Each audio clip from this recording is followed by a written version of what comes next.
La pêche au Québec fait face à des défis majeurs de précarité, vieillissement et manque de main-d'œuvre, tant dans la capture que dans les usines. Un diagnostic du Comité sectoriel de main-d'œuvre des pêches maritimes révèle que 47% des pêcheurs et 73% des travailleurs d'usines ont 45 ans et plus. Marjorie Chrétien, directrice générale du comité, propose des pistes d'action pour surmonter ces transformations. Québec a accordé une subvention de 6 millions de dollars pour des formations, avec plus de 200 inscriptions en Gaspésie et aux îles cet hiver, doublant les attentes initiales.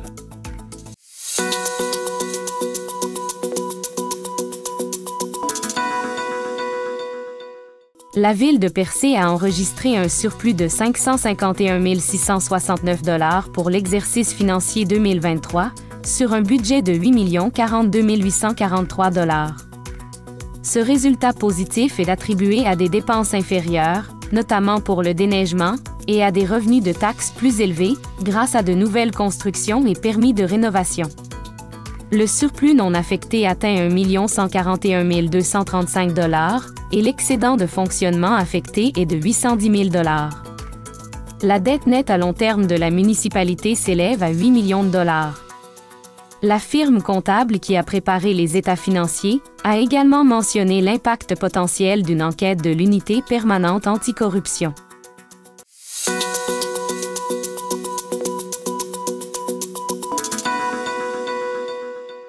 Les organismes Espace lancent de nouveaux outils numériques pour prévenir la violence envers les enfants, incluant une zone jeunesse en ligne regroupant des ressources pour parents et enfants. Stacy Cassivi, d'Espace Gaspésie-les-Îles, mentionne la création de capsules vidéo en cyberprévention ciblant les jeunes. Le vidéoclip « Tu bip » agit comme une stratégie mnémotechnique pour rappeler aux enfants les étapes à suivre en ligne, bloque, ignore, parlez-en, enregistre et signale. D'autres capsules informatives sont produites pour sensibiliser sur des sujets précis, notamment une capsule sur le consentement destinée aux jeunes de 3 à 12 ans, prévue pour le temps des fêtes.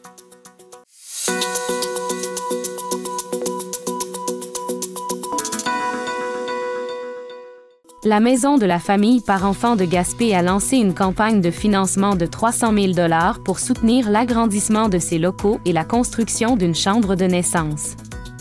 Ce projet innovant, unique au Québec, offrira un service d'accouchement hors cadre hospitalier, accompagné par des sages-femmes. Déjà, des partenaires tels que la MRC de la Côte-de-Gaspé et la Ville de Gaspé ont contribué, avec des engagements de 50 000 $ et 40 000 $ respectivement. Le projet de 1,2 million de dollars inclut également des fonds gouvernementaux potentiels et vise une ouverture en 2026.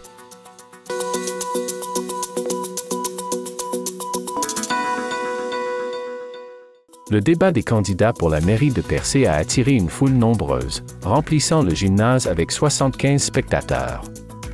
Organisé par l'Oasis de Percé, l'événement a duré plus de 90 minutes et a vu Michel Poisson, Alexandre Vibert d'Arèche, Daniel Leboeuf, Linton Couture et Olivier Lafontaine présenter leurs priorités. Les discussions ont couvert divers sujets tels que l'érosion des côtes, le tourisme, la culture, la gouvernance et le budget municipal. Bleu FM a recueilli les impressions des participants, dont le conseiller Yannick Cloutier, qui a exprimé sa satisfaction. Le vote est prévu pour le 27 octobre.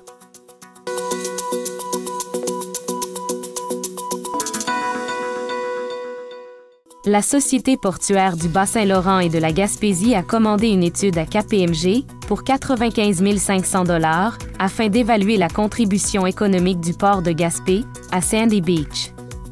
La présidente directrice générale, Anne Dupéré, souligne l'importance de connaître l'impact des activités portuaires en termes d'emplois directs et indirects et leur rapport au PIB. L'étude, inédite depuis le transfert des infrastructures d'Ottawa à Québec, vise aussi à démontrer les avantages environnementaux du transport maritime, notamment la réduction des émissions de gaz à effet de serre. Les résultats sont attendus début 2025 et serviront à justifier de futurs investissements au quai. Vous écoutez votre reflet d'ici. Revoyez tous nos reportages sur notre site Internet. Marché Richelieu de Cap-d'Espoir, l'endroit où faire son épicerie devient un plaisir à découvrir et à partager. Venez déguster nos produits du terroir gaspésien et nos spécialités cuisinées ici même, la cuisine de notre chef Nicolas.